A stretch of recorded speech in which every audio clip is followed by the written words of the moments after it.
السلام علیکم ورحمۃ اللہ وبرکاتہ۔ نحمده ونصلی علی رسولہ الکریم، اما بعد فاعوذ باللہ من الشیطان الرجیم، بسم اللہ الرحمن الرحیم، رب اشرح لی صدری ویسر لی امری واحلل عقدۃ من لسانی یفقہوا قولی۔ وَإِذَا سَأَلَكَ عِبَادِي عَنِّي فَإِنِّي قَرِيبٌ أُجِيبُ دَعْوَةَ الدَّاعِ إِذَا دَعَانِ فَلْيَسْتَجِيبُوا لِي وَلْيُؤْمِنُوا بِي لَعَلَّهُمْ يَرْشُدُونَ۔ اور جب میرے بندے آپ سے میرے بارے میں سوال کریں تو کہہ دیجئے بے شک میں قریب ہوں، میں پکارنے والی کی پکار کا جواب دیتا ہوں جب وہ مجھے پکارے۔ تو ان کو چاہیے کہ وہ میرا حکم مانیں اور مجھ پر ایمان رکھیں تاکہ وہ ہدایت پائیں۔ فَاسْتَغْفِرُوهُ ثُمَّ تُوبُوا إِلَيْهِ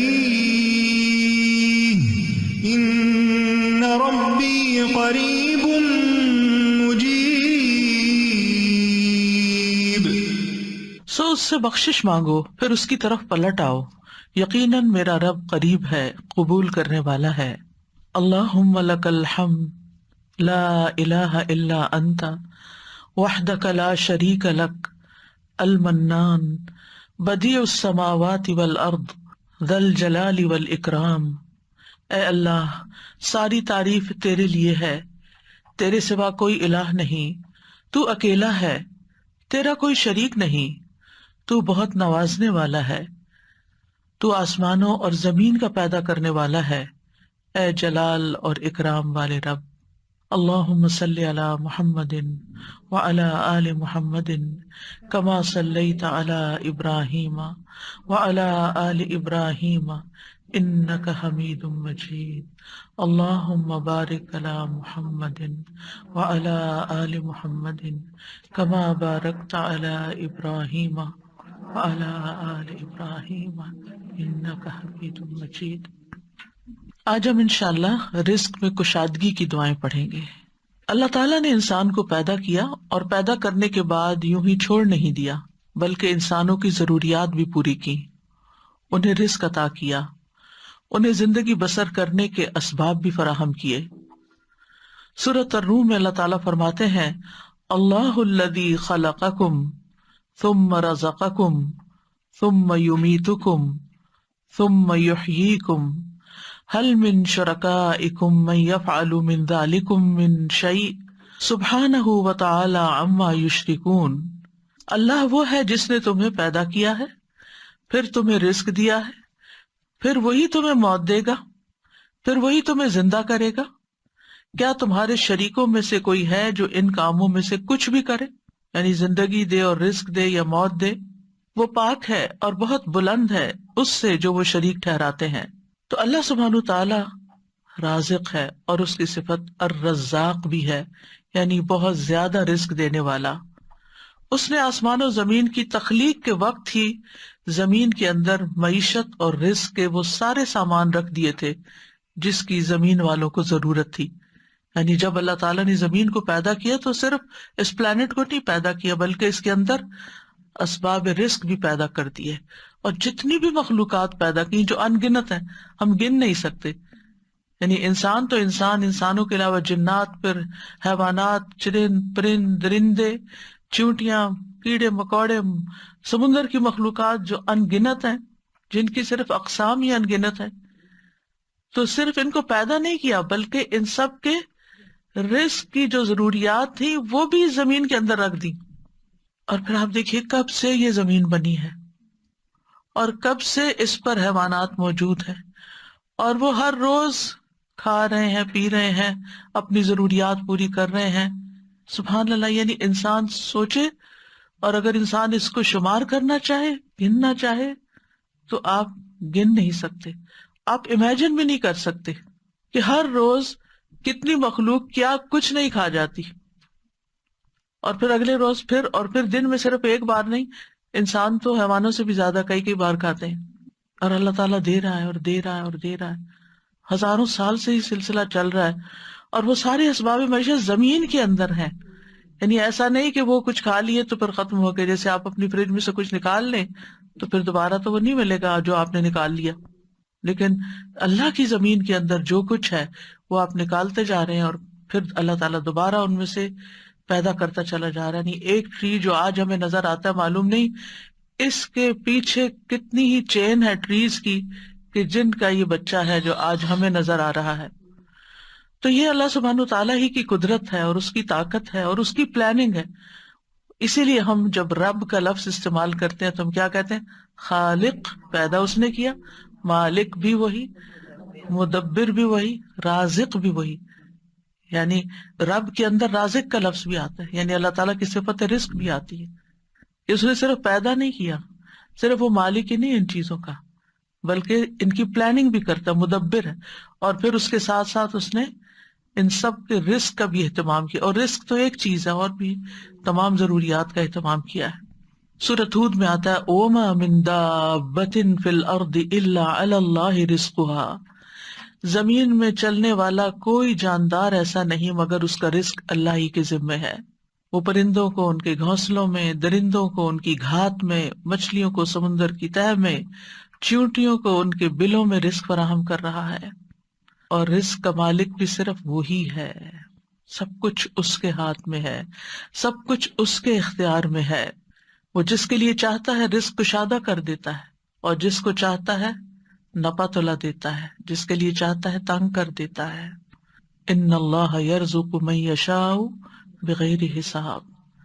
لیکن بندوں کے لیے حکم کیا ہے کہ وہ نکلیں، رزق کی تلاش کریں، اللہ سے رزق طلب کریں. فابتغوا عند اللہ الرزق واعبدوہ، سو تم اللہ ہی کے ہاں رزق تلاش کرو اور اسی کی عبادت کرو.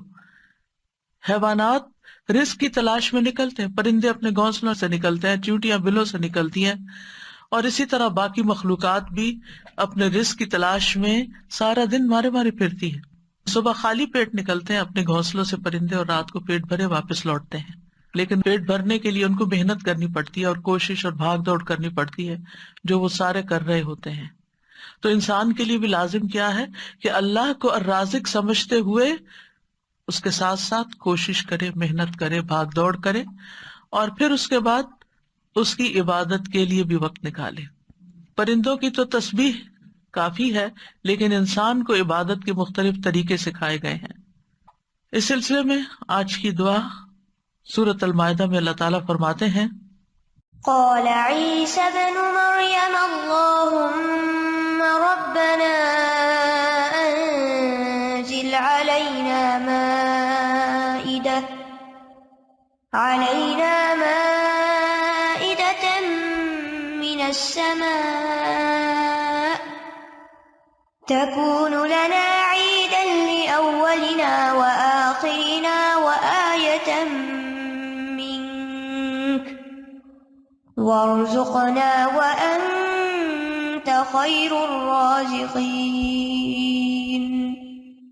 عیسیٰ ابن مریم نے کہا اے اللہ، اے ہمارے رب، تو ہم پر آسمان سے ایک خوان اتار جو ہمارے پہلوں اور پچھلوں کے لیے عید ہو جائے، اور تیری طرف سے ایک نشانی ہو، اور ہمیں رزق عطا فرما، اور تو سب سے بہترین رازق ہے. اس آیت میں عیسیٰ علیہ السلام کے زمانے میں ایک خاص واقعے کی طرف اشارہ ہے. عیسیٰ علیہ السلام نے جب لوگوں کو اللہ تعالیٰ کی طرف بلایا تو حواریوں نے اس پر لبیک کہا، آپ پر ایمان لائے، اور ایمان میں مزید اطمینان کے لیے عیسیٰ علیہ السلام سے کہا کہ کیا آپ کا رب یہ کر سکتا ہے، اس میں یہ قدرت ہے کہ ہم پر آسمان سے تیار شدہ کھانا اتارے. یعنی ویسے تو اللہ تعالیٰ زمین سے رزق دے ہی رہا ہے، تو ہم چاہتے ہیں کہ وہ آسمان سے ہمارے لیے کھانے کے لیے ریڈی ٹو ایٹ ہمارے لیے ایک خوان اتارے، یعنی پورا دسترخوان نیچے آئے.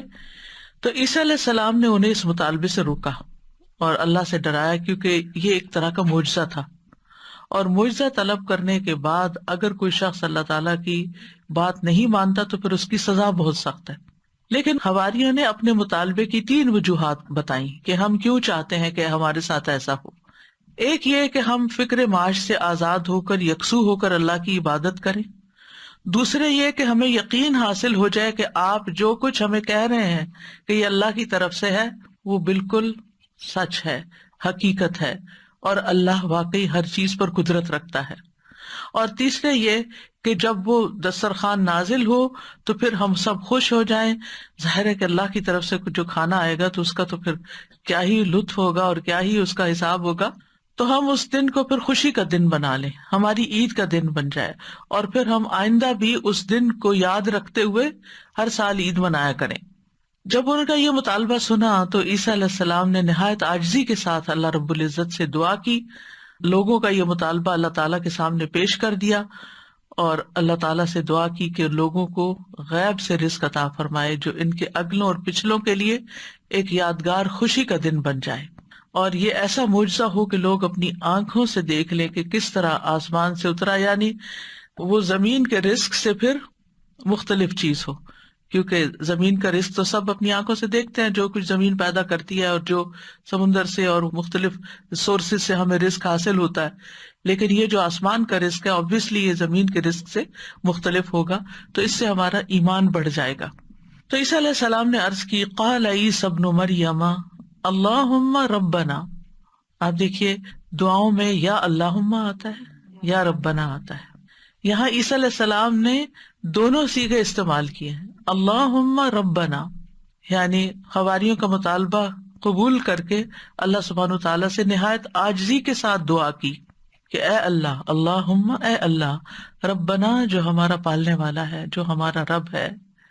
اور اس سے یہ بھی ظاہر ہوتا ہے کہ عیسیٰ علیہ السلام اپنے آپ کو نہ اللہ سمجھتے تھے، نہ اللہ کا بیٹا، اور نہ ہی رب سمجھتے تھے، بلکہ وہ اللہ سبحانہ تعالیٰ کو یا اللہ اور یا رب کہہ کے پکار رہے تھے۔ تو اس سے کیا ظاہر ہوتا ہے کہ وہ خود رب نہیں تھے، اور نہ ہی وہ اس کے قائل تھے، اور نہ ہی وہ کسی چیز میں اپنا کوئی اختیار سمجھتے تھے۔ اور پھر یہ بھی دیکھیے کہ حواریوں نے عیسیٰ علیہ السلام سے یہ کیوں کہا کہ آپ دعا کریں؟ اگر وہ انہی کو رب مانتے ہوتے تو انہی سے مانگ لیتے۔ تو ان سے جب انہوں نے یہ کہا تو اس سے یہ پتا چلتا ہے کہ عیسیٰ علیہ السلام کے ماننے والوں کے ذہن میں کہیں دور پار بھی یہ خیال نہیں تھا کہ عیسیٰ علیہ السلام اللہ کا کوئی حصہ ہے نعوذ باللہ، یا کوئی بیٹے ہیں، یا کسی بھی طرح الوہیت کا کوئی مقام رکھتے ہیں۔ وہ ان کو ایک نبی کے طور پر ہی سمجھتے تھے۔ تو انہوں نے اللہ سبحانہ وتعالیٰ ہی کی ربوبیت کا اس بات کیا یا اس پر ایمان لائے۔ پھر کہا کہ تکون لنا عیدا لاولنا وآخرنا۔ عید کا لفظ عاد یعود سے ہے، لوٹ کر آنا، یعنی وہ خوشی جو بار بار آئے، ہر سال پلٹ کر آئے۔ یہ سالانہ بھی ہو سکتی ہے اور ہفتہ وار بھی۔ مسلمانوں کی 2 عیدیں سالانہ ہیں اور 1 ہفتہ وار ہے۔ اس کے علاوہ کوئی اور عید ثابت نہیں ہے جو ہم نے خود سے بنا لی ہیں عیدیں، وہ قرآن و سنت سے ثابت نہیں ہے۔ تو ہم سالانہ عید تو اچھی طرح مناتے ہیں، لیکن افسوس یہ کہ جمعے کا اہتمام کم سے کم ہوتا جا رہا ہے۔ جمعے کے دن بھی غسل کرنا چاہیے، اچھے صاف ستھرے کپڑے پہننے چاہیے، تیار ہونا چاہیے، اہتمام کرنا چاہیے۔ یعنی جمعے کا دن عام دنوں کی طرح نہیں ہونا چاہیے، یعنی وہ دن ہمارے لیے خاص دن ہے، اسے خاص دن سمجھ کر ہی اس میں سارے کام کریں، چاہے وہ عبادت کے ہوں یا جو دوسرے کام ہوں۔ اور پھر آپ دیکھیے کہ انہوں نے کہا کہ وہ دن ہمارے لیے عید کا ہو، لأولنا وآخرنا، ہماری پہلی فرسٹ جنریشن یعنی جو ہمارے دور کے لوگ ہیں، وآخرنا اور جو ہمارے بعد میں آئیں گے، وآیۃ منک، اور تیری طرف سے ایک نشانی بھی ہو، تیری قدرت کی علامت ہو، یعنی عیسیٰ علیہ السلام کی سچائی کی علامت ہو کہ یہ واقعی اللہ کے رسول ہیں اور انہوں نے جو کہا وہ سچ کہا۔ اور پھر وارزقنا وانت خیر الرازقین دعا بھی کی، اور یہ رزق کے حصول کی دعا بھی ہے، یعنی اتنا حصہ اگر انسان پڑھتا ہے، وارزقنا وانت خیر الرازقین، تو ہمیں عطا کر، ہمیں رزق دے، اور تو سب سے بہترین رزق دینے والا ہے۔ اور یہاں پر ہمیں کسی مشقت کے بغیر اپنے پاس سے رزق عطا فرما۔ اب آپ دیکھیے کہ اللہ سبحانہ تعالیٰ بہترین رازق ہے، یعنی کس اعتبار سے کہ جو اس کی طرف سے رزق آتا ہے وہ اپنی کیفیت کے اعتبار سے اور کمیت کے اعتبار سے بہترین ہوتا ہے، یعنی سب سے افضل ہوتا ہے. اور انسانوں نے اس کی جو شکلیں بنا لی ہیں، پروسیس کر لیا اس کو، تو وہ اپنی کیفیت کے اعتبار سے بہترین نہیں رہا، کیونکہ انسانوں کے لیے اس طرح فائدہ مند نہیں. آپ نے دیکھا ہوگا کہ جو چیزیں نیچرلی اگتی ہیں، گرو کرتی ہیں، اور جو فریش فوڈ آپ سی سے لیتے ہیں، سی فوڈ ہوتی ہے یا کچھ، یا ہم باقی غذاؤں کے مقابلے میں زیادہ صحت مند غذائیں ہوتی، خیر الرازقین.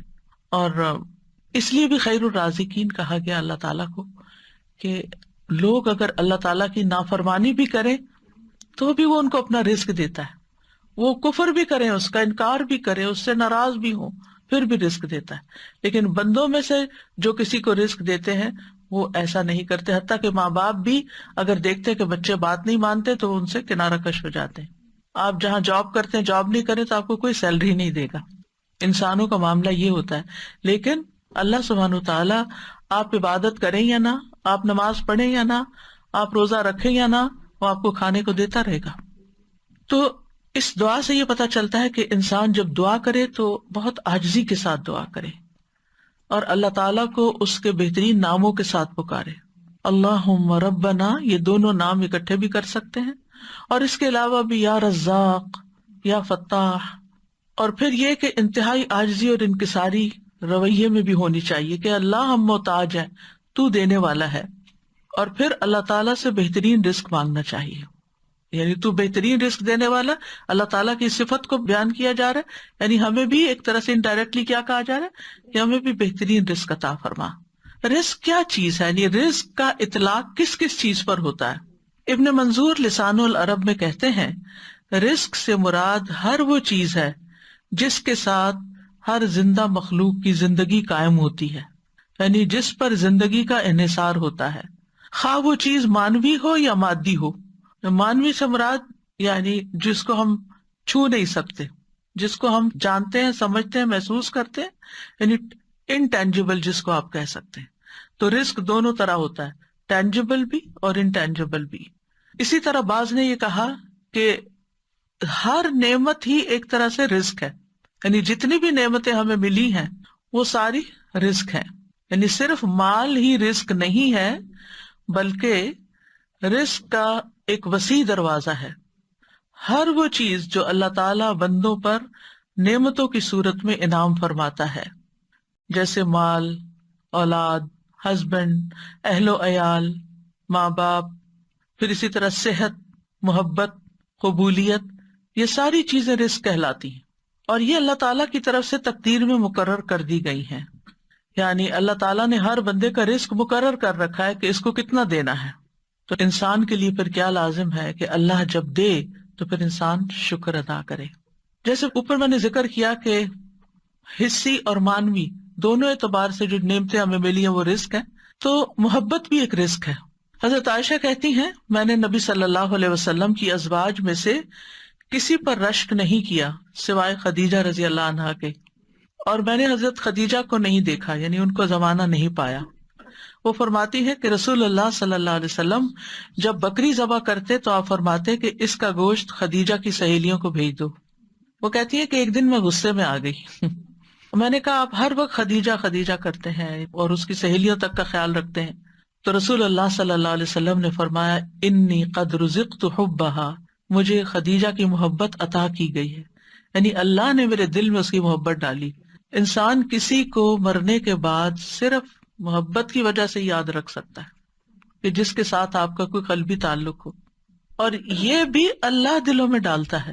قرآن مجید میں آتا ہے ان الذین آمنوا وعملوا الصالحات سیجعل لهم الرحمن ودا، بے شک جو لوگ ایمان لائے اور انہوں نے نیک عمل کیے، رحمان ان کے لیے دلوں میں محبت ڈال دے گا. آپ کسی سے زبردستی محبت نہیں کرا سکتے. آپ کسی کے آگے رو پیٹ کے، اس کے ساتھ غصہ کر کے، اس کی منتیں کر کے، یا اس کو مال دے کے، یا اس کی خوشامد کر کے آپ اس سے کہیں آپ مجھے محبت دیں، آپ مجھ سے محبت کریں، کبھی بھی نہیں کوئی کرے گا جب تک اللہ دلوں میں محبت نہ ڈالے. اور اگر آپ کے لیے اللہ نے کسی کے دل میں محبت ڈال دی ہے تو اس پر اللہ کا شکر ادا کرنا چاہیے کہ یہ اللہ نے رزق دیا ہے مجھے، کیونکہ محبت کہیں سے خریدی نہیں جا سکتی۔ اللہ تعالیٰ فرماتے ہیں لو انفقت ما فی الارض جمیعا ما الفت بین قلوبہم، اگر زمین میں جو کچھ ہے سارے کے سارا بھی آپ خرچ کر دے دیں لوگوں کو، آپ ان کے دلوں میں محبت نہیں ڈال سکتے۔ یعنی نہ یہ مال سے خریدی جا سکتی ہے، اور نہ ہی یہ کسی مطالبے سے خریدی جا سکتی ہے، اور نہ ہی یہ احسان جتا کے اور کسی کو ذلیل کر کے یا کسی کو کسی طرح مجبور کر کے محبت لی جا سکتی ہے۔ یہ اللہ کی دین ہوتی ہے، اور جس کو اللہ دے وہی محبت حاصل کرتا ہے، اور اس کے پیچھے بھاگنا نہیں چاہیے۔ بھاگنا چاہیے اللہ کی رضا کے کاموں میں، اور نہ اس بات کی فکر کرنی چاہیے میری ماں مجھ سے محبت کرتی ہے کہ نہیں، کیونکہ کچھ بچوں کو ساری زندگی یہی یقین نہیں آتا کہ ماں محبت کرتی ہے، شوہر مجھ سے محبت کرتا ہے کہ نہیں، ساری زندگی شک میں پڑی رہتی ہیں، حتیٰ کہ بیمار پڑ جاتی ہیں بعض خواتین۔ ریسنٹلی کسی کے بارے میں جو پتا چلا کہ ان کا دماغ چل گیا صرف اس بات پہ کہ ہسبینڈ مجھ سے وہ محبت نہیں کرتا جو مجھے چاہیے، اور اس کی وجہ سے مزری، دنیا کی ہر نعمت ہے اس کے پاس، لیکن اب وہ ایک طرح سے ذہنی مریض بن گئی خاتون۔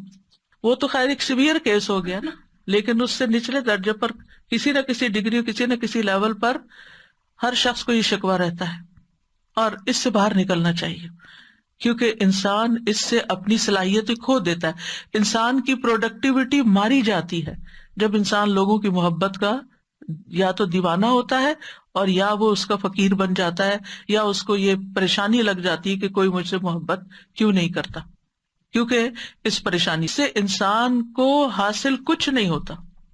اور پھر آپ دیکھیے کہ بعض اوقات خواتین کا مسئلہ یہ بھی ہوتا ہے کہ ان کے اوپر کچھ کنڈیشنز ایسی ہوتی ہیں، ہارمونل چینجز ہوتے ہیں، پیریڈز کا مسئلہ ہے، بچوں کی ولادت کا مسئلہ ہے، اور کئی طرح کی پریشانیاں، بچوں کو دودھ پلا رہی ہے، فزیکل کنڈیشنز کتنی بدلتی جاتی ہیں، جس کی وجہ سے عموماً وہ زیادہ اٹینشن سیکرز ہوتی ہیں۔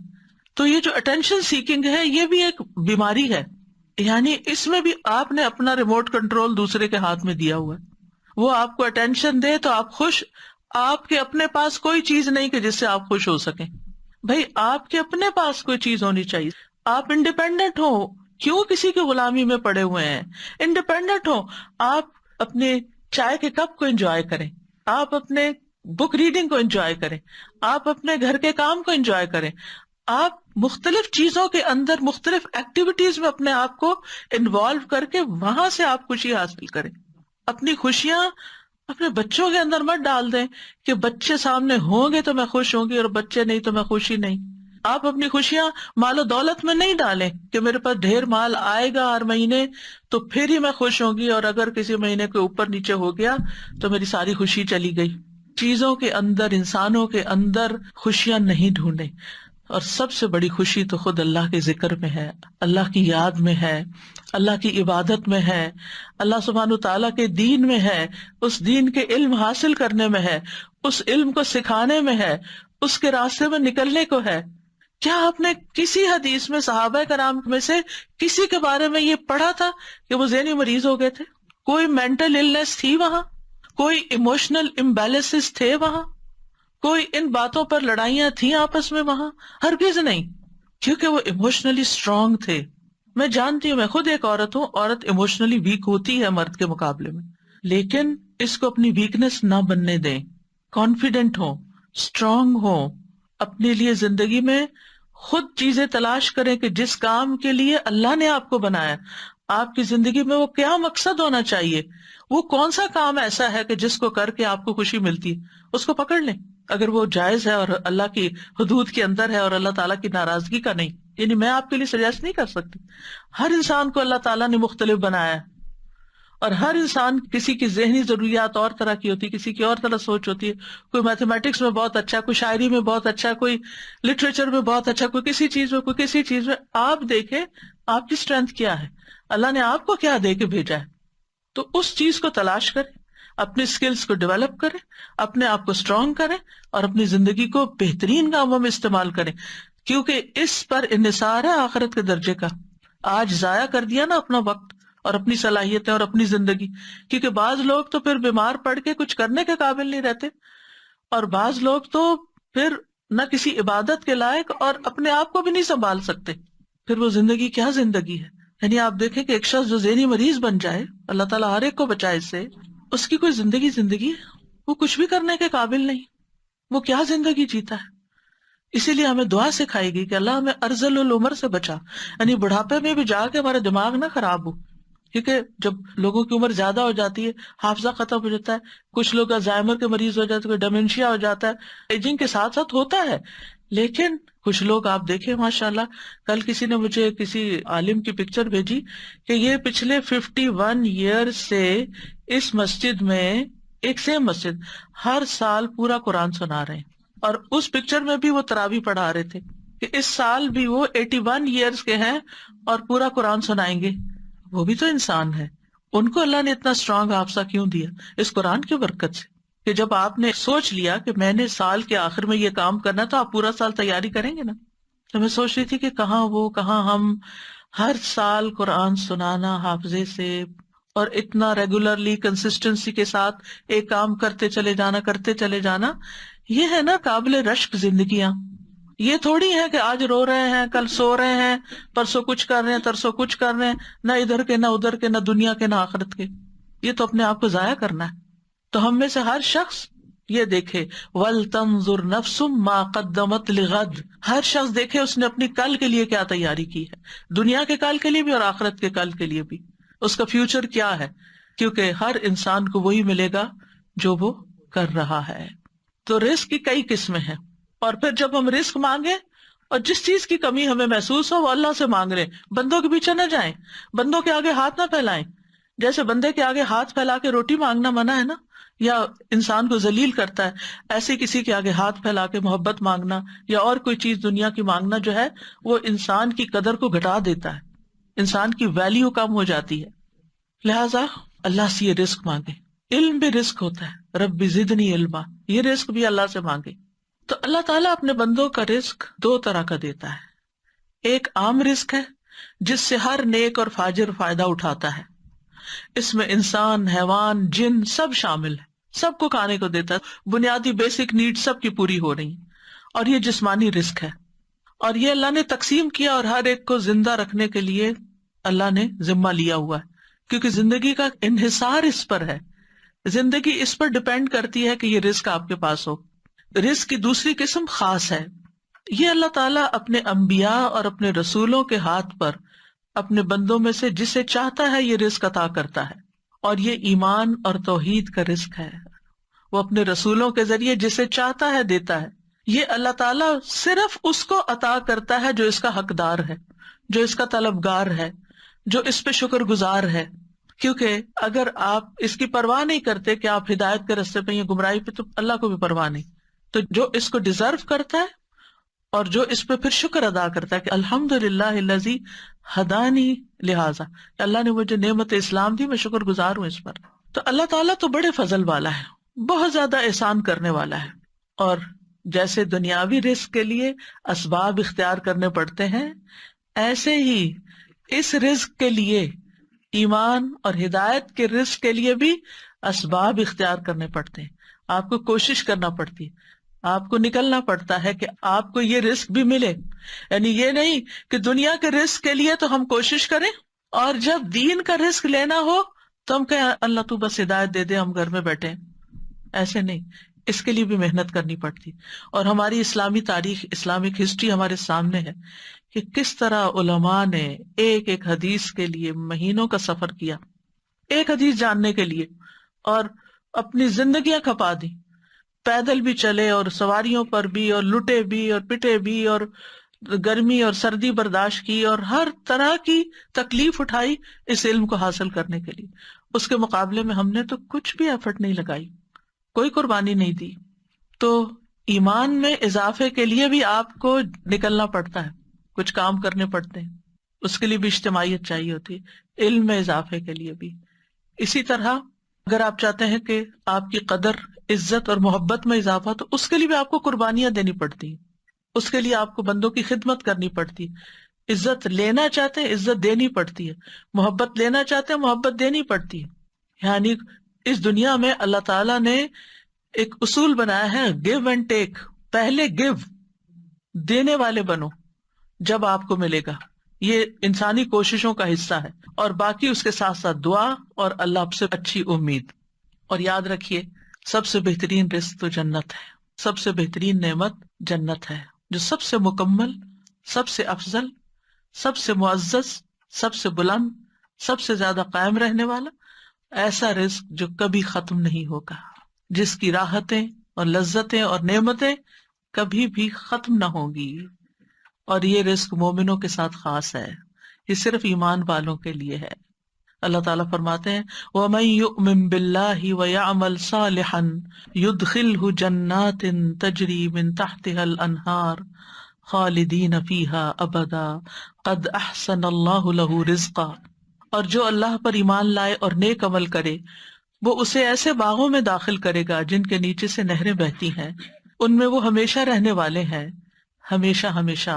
بلا شبہ اللہ نے اس کے لیے اچھا رزق بنایا ہے. پھر یہ بات یاد رکھیے کہ رزق کا مالک بھی صرف اللہ ہے، رزق کی کنجیاں بس اس کے پاس ہیں. قرآن مجید میں آتا ہے یا ایھا الناس اذکروا نعمت اللہ علیکم هل من خالق غیر اللہ یرزقکم من السماء والارض لا الہ الا هو فانا تؤفکون. لوگو اپنے آپ پر اللہ کے احسان کو یاد رکھو، کیا اللہ کے سوا کوئی اور خالق بھی ہے جو تمہیں آسمانوں اور زمین سے رزق دے؟ کوئی اور بھی ہے؟ نو. یاد رکھو اس کے سوا کوئی الہ نہیں، پھر تم کہاں سے دھوکا کھا جاتے ہو. پھر اسی طرح رزق میں جو کمی بیشی ہوتی ہے، اپ اینڈ ڈاؤن ہوتا ہے. مثلاً کوئی وقت ہوتا ہے آپ کے پاس بہت ہوتا ہے، پھر ایک وقت ہوتا ہے کہ وہ سکڑنے لگتا ہے، کم ہونے لگتا ہے. ایک وقت ہوتا ہے آپ اپنی جوانی کی پیک پر ہوتے ہیں، خوب محنت کام کرتے ہیں، بہت کچھ ہوتا ہے، پھر آہستہ آہستہ آہستہ کم ہوتا جاتا ہے، پھر آپ ریٹائر ہو جاتے ہیں، پھر آپ بوڑھے ہو جاتے ہیں، پھر آپ دوسروں کے محتاج ہو جاتے ہیں. تو یہ زندگی میں عام طور پر اوپر جانا نیچے آنا یہ سب دیکھتے ہی ہیں، زندگی کے اپس اینڈ ڈاؤن جن کو کہتے ہیں آپ. لیکن بات یہ ہے کہ عام دنوں میں بھی رزق، چاہے جسمانی رزق ہو، مال کی شکل میں ہو یا محبت ہو، اس میں اپس اینڈ ڈاؤنز ہوتے ہیں. ریلیشنز میں بھی اپس اینڈ ڈاؤنز ہوتے ہیں. یعنی انسانوں کے ساتھ جو محبت ہوتی ہے ہر وقت ایک جیسی نہیں ہو سکتی، ہر وقت پیک پر نہیں ہو سکتی. کیوں؟ اس لیے کہ انسان اس کو برداشت نہیں کر سکتا. اللہ نے ہمارے لیے جذبات بنائے، بڑے خوبصورت ہیں یہ جذبات، لیکن ہر وقت جذبات میں رہنا نقصان دہ ہے، ہر وقت جذباتی زندگی گزارنا نقصان دہ ہے. پھر اسی طرح قرآن مجید میں آتا ہے اللہ یبسط الرزق لمن یشاء ویقدر، اللہ رزق فراخ کر دیتا ہے جس کے لیے چاہتا ہے اور تنگ کرتا ہے. وفرحوا بالحیات الدنیا، اور وہ دنیا کی زندگی پہ خوش ہو گئے. وما الحیات الدنیا فی الآخرۃ الا متاع، حالانکہ دنیا کی زندگی آخرت کے مقابلے میں تھوڑے سامان کے سوا کچھ نہیں. کیا اللہ تعالیٰ کے پاس کمی ہو جاتی کہ وہ ہمارا رزق تنگ کر دیتا؟ نہیں، ایسا نہیں ہے. لہو مقالید السماوات والارض، اسی کے پاس آسمان و زمین کی کنجیاں ہیں. یبسط الرزق لمن یشاء، پھر اس کی اپنی حکمت ہے، اس کی تقسیم ہے، جس کے لیے چاہتا پھیلا دیتا، ویقدر اور تنگ کر دیتا ہے. وہ جانتا ہے، پھیلا دیتا ہے، دیکھتا ہے، آزماتا ہے کتنا شکر ادا کرتا ہے. لیبلونی اشکر ام اکفر، اللہ نے مجھے یہ سب کچھ دیا کہ مجھے آزما رہا ہے، میں شکر کرتا ہوں یا ناشکری کرتا ہوں.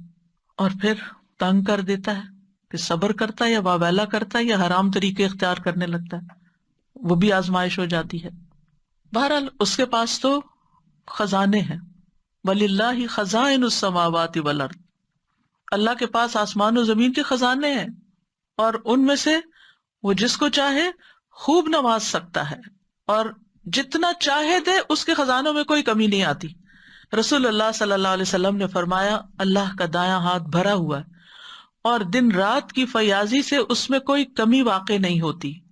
کیا تم دیکھتے نہیں کہ جب سے اس نے آسمان و زمین پیدا کیے تب سے اس نے کتنی فیاضی کی ہے، دے رہا ہے، لیکن اس کے دائیں ہاتھ میں جو کچھ ہے اس میں کوئی کمی واقع نہیں ہوئی. یعنی عطا کرنے سے اس کے خزانوں میں کمی نہیں آتی. تو جب ہم دعا کریں نا، تو یہ میں آپ کو نالج کیوں دے رہی ہوں، تاکہ جب آپ اللہ سے رزق مانگیں تو آپ کے اللہ تعالیٰ آپ کے پاس تو ڈھیروں خزانے، اور دینے سے کمی بھی نہیں ہوتی. ایک تو نا کہ آپ کسی سے مانگتے، وہ کہتا بھی نہیں میں نہیں دے سکتا، میرے تو اپنے لیے کافی نہیں. انسان انسانوں کے ساتھ تو ایسا معاملہ کرتے ہیں کیونکہ وہ ان کے پاس ہوتا نہیں ہے، وہ خود محتاج ہے. لیکن اللہ تو محتاج نہیں نا کسی کا، وہ تو بادشاہ ہے اور اس کے پاس تو خزانے ہیں، اور وہ صرف کون کہے گا اور آپ کے پاس ڈھیر لگ جائیں گے. تو یہ یقین رکھتے ہوئے کہ اللہ سبحانہ تعالیٰ کے پاس بہت کچھ ہے. اللہ تعالیٰ فرماتے ہیں اے میرے بندو، اگر تمہارے اولین و آخرین اور جن و انس ایک صاف چٹیل میدان میں کھڑے ہو کر مجھ سے مانگے، سارے جمع ہو جاؤ، سب مانگے، اور میں ہر ایک کو جو وہ مجھ سے مانگے وہ عطا کر دوں، تو بھی میرے خزانوں میں کوئی کمی واقع نہیں ہوتی مگر اتنی جتنی سمندر میں سوئی ڈال کر نکالنے سے پانی میں کمی ہوتی. اللہ سبحانہ تعالیٰ کے خزانے آسمانوں میں بھی ہیں اور زمین میں بھی ہیں. وَفِي السَّمَاءِ رِزْقُكُمْ وَمَا تُوعَدُونَ، اور پھر زمین پر بھی بے شمار ریسورسز ہیں. انسان کو چاہیے کہ انسان آگے بڑھے اور کوشش کرے. حاتم الاسم سے پوچھا گیا من اینا تاکل، تم کہاں سے کھاتے ہو؟ کہا من عند اللہ، اللہ کے پاس سے. کہا گیا کیا اللہ تعالیٰ آسمان سے تمہارے لیے دینار اور درہم نازل فرمائیں گے؟ انہوں نے کہا کیا اللہ صرف آسمان میں ہی ہے، یعنی اس کے خزانے صرف آسمان میں ہیں؟ یہ زمین بھی اسی کی ہے اور یہ آسمان بھی اسی کا ہے. اگر وہ میرا رزق آسمان سے نہ دے گا تو زمین سے چلا کر میرے پاس لے آئے گا. یعنی وہ کہیں سے بھی دے سکتا ہے، ساری مخلوق کو دکھتا، کمزور سے کمزور ترین چھوٹی سے چھوٹی چیز کو بھی وہ رزق دیتا ہے. ہمیں جن کا منہ بھی نظر نہیں آتا وہ ان کی بھی ضروریات پوری کرتا ہے. اور ابن کثیر کہتے ہیں کہ یہ مشہور ہے کہ کوے کے بچے جب نکلتے ہیں تو ان کے پروں پر بال سفید ہوتے ہیں. یہ دیکھ کر ان کو بچوں سے نفرت ہوتی ہے اور وہ بھاگ جاتے ہیں. کچھ دنوں کے بعد پروں کی رنگت سیاہ ہو جاتی ہے، پھر ان کے ماں باپ واپس آتے ہیں اور انہیں دانا وغیرہ کھلاتے ہیں. اللہ عالم ابن کثیر کی تفسیر میں ہے، کسی نے تجربہ کیا ہوگا. ابتدائی ایام میں جبکہ ماں باپ ان بچوں سے متنفر ہو کے بھاگ جاتے ہیں اور پاس بھی نہیں آتے، اللہ تعالیٰ چھوٹے چھوٹے مچھر ان کے پاس بھیج دیتا ہے، وہی ان کی غذا بن جاتے ہیں. کہاں سے وہ دیتا ہے؟ یعنی اتنے چھوٹے، آپ دیکھیں کہ انڈا ہی کتنا چھوٹا ہوتا ہے اور اس میں بچہ کتنا چھوٹا ہوتا ہے، اور اللہ تعالیٰ ان کو بھیج دیتا ہے جاؤ ان کی ضرورت پوری کرو. تو جو ان پرندوں کو دیتا ہے جن کے ماں باپ چھوڑ جاتے ہیں یا مر ہی جاتے ہیں، وہ ہمیں نہیں دے سکتا؟ وہ ہمیں ضرور دے سکتا ہے. کبھی مایوس نہ ہو، مایوسی کفر ہے، کیونکہ لوگوں کے پاس جب رزق تنگ ہوتا ہے، نہیں ملتا تو پھر بعض اوقات وہ مایوسی کی طرف چلے جاتے ہیں.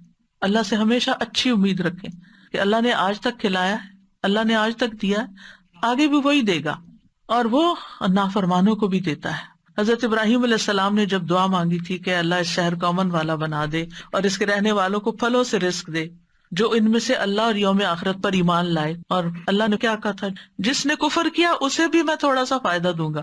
اچھا، دنیا میں جب ہم دیکھتے ہیں نا کہ نان بلیورز کے پاس بہت کچھ ہے تو ہم کہتے ہیں ان کے پاس اتنا کچھ ہے، ان کو اتنا زیادہ کیوں دیا؟ اللہ کے نزدیک وہ مچھر کے پر برابر بھی، وہ کچھ بھی نہیں ہے جو اللہ کے پاس اس کے مقابلے میں. تو ایک تو کبھی یہ نہیں سوچنا چاہیے کہ یہ شخص نماز بھی نہیں پڑھتا، یہ روزہ نہیں رکھتا، یہ فلاں نہیں کرتا، اور اس کو پھر بھی اللہ نے اتنا زیادہ دیا. وہ زیادہ نہیں ہے، وہ آپ کی چھوٹی نگاہ اس کو زیادہ دیکھ رہی ہے.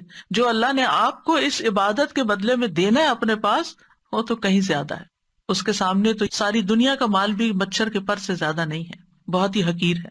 تو دنیا میں اللہ تعالیٰ کسی کو جو دیتا ہے وہ بہت تھوڑا ہے بنسبت اس کے جو اللہ کے پسندیدہ بندوں کو آگے ملنے والا ہے. شیطان بھی اللہ ہی سے اپنا رزق مانگتا ہے. ابلیس نے کہا میرے رب تو نے اپنی ساری مخلوق کا رزق واضح کر دیا، میرا رزق کہاں ہے؟ اللہ تعالیٰ نے فرمایا ہر وہ چیز جس پہ میرا نام نہ لیا جائے وہ بندوں کے ساتھ پہ شامل ہو جاتا ہے.